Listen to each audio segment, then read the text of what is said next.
अफसोसनाक खबर शेयर कर रहे हैं। शदीद धुंध का सिलसिला जारी है। धुंध के बायस एक और हादसा पेश आया है जिसमें मुत्तादिद अफराद जाँ बहक हुए हैं। तफसीलात जो सामने आ रही हैं, इस हादसे में जख्मियों की तादाद 15 बताई जा रही है। आपको बताएं कि रहीम यार खान के इलाके जमालुद्दीन वाली में धुंध के बायस मुसाफिर बस उलट गई है। मनाजिर आप स्क्रीन पर देख सकते हैं। इस हादसे में 3 अफराद जाँ बहक और 15 से ज़ायद अफराद जख्मी बताए जाते हैं। आपको बताएं कि हुक्काम का कहना है कि हादसे में 15 अफराद जख्मी हुए और लाशों और जख्मियों को इस हवाले से रेस्क्यू ऑपरेशन के तहत शेख जायद हस्पताल मुंतकिल कर दिया गया है।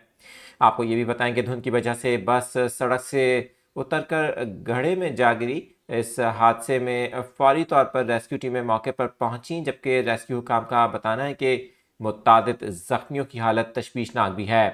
अहम खबर है, आपको बताएं कि धुंध के बायस से गुज़िश्ता कई रोज़ से जो इस तरह के हादसात हैं उनमें इजाफा देखा जा रहा है। एक और वाक़या पेश आया रहीम यार खान में, जहां धुंध की वजह से मुसाफिर बस उलट गई।